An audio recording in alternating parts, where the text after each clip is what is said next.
I'm here to tell you that I think Nico Maleava is going to be fantastic. I think Tennessee is going to be in great shape. But I'm going to tell you, him and his lack of experience is one of the reasons that if Tennessee fails to make the college football playoff, we'll point to.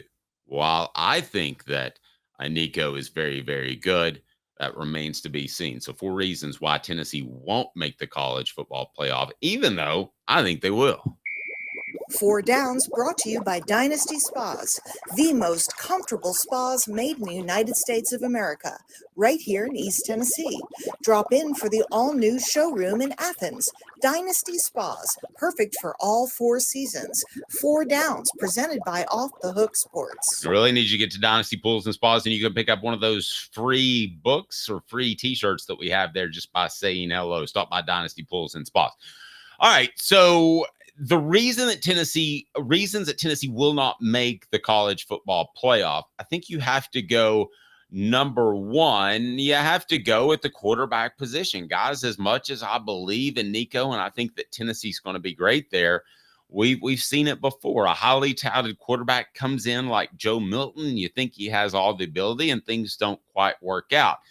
While I don't think this will be an issue, and by the way, Coop, you forgot to call out the down. Maybe that's because quarterbacks usually do that. Coop here, first down. Thanks. Cooper Mays here. Hit like and subscribe. Thank you. So I think Nico Maleava is incredibly talented, but this is year number 1 for him as a starter. Now, you look back at the Iowa game, you think he's incredibly talented, excited about him, and I get that, but I think that Iowa defense was incredibly slow and despite its rating, incredibly overrated. Look at their opponents compared to what Tennessee usually faces. Now, what is reason number 4? Cooper Mays here, second down. Tennessee does not make the college football playoff if they don't find a really good running back. I like Dylan Sampson a lot, but Dylan Sampson is not your every down back. He's a bit light, and he is a guy that's going to make his hay out in space. He's not a power back, and they've had that in Jalen Wright, who I think was incredibly underrated, by the way,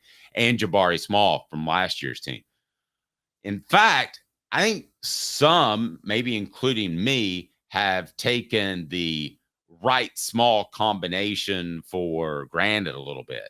Now, you would hope that Peyton Lewis steps up or Cameron Seldon, one of those two guys. You would hope that one of those two guys steps up, and maybe they will, but Wright and Small were a pretty good combo, and you knew what you were going to get out of them. So I think they've been taken a little bit for granted. Their loss, I believe, is more significant than a lot of people would lead you to believe. Tennessee center Cooper Mays here, third down. Okay, now this is a big if.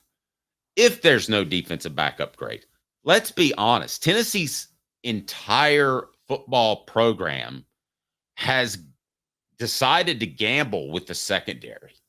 That's exactly what they're doing. They let guys go left and right. They didn't care. They didn't match NIL contracts. And I get all that. And I understand that there weren't talented players there, but they were experienced. And Tennessee could have brought some experienced players back, but they chose not to do that. Now, what if the defensive backs that Tennessee has brought in aren't any better? I believe they are. I think Boo Carter is going to be an upgrade at strong safety by mid-season. I think Ricky Gibson is going to be a shutdown corner. Ricky Gibson III, by the way. Don't want to leave that off. So I believe Tennessee will be better in the defensive backfield. But do I know it? Not yet. And I want to see more of that. Also think that Tennessee's defense is pretty difficult to learn, which leads us to fourth down. All SEC center Cooper Mays here, fourth down.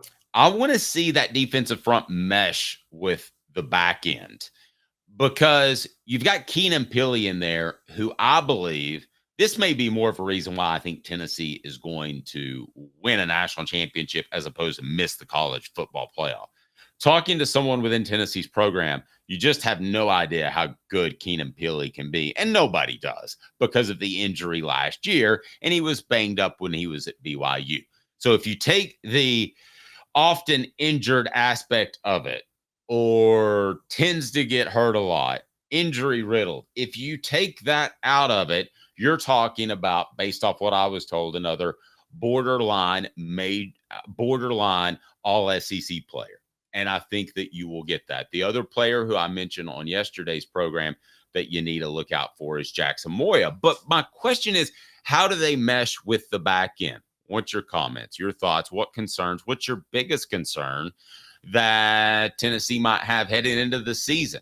Why might they not make a college football playoff, as I have predicted repeatedly that they will? So I want to be clear on that. Ashley asked, I saw like 2 days ago a post on Twitter from an Ohio fan thinking they was not going to get French because something happened on his visit that they were having to apologize to his mother for. Let me look into that. I think that Tennessee is in good standing with French, Ashley, but he has been pretty darn interesting to me. Now, I didn't mention, Dylan said Khalifa Keith in the backfield. That's a real possibility.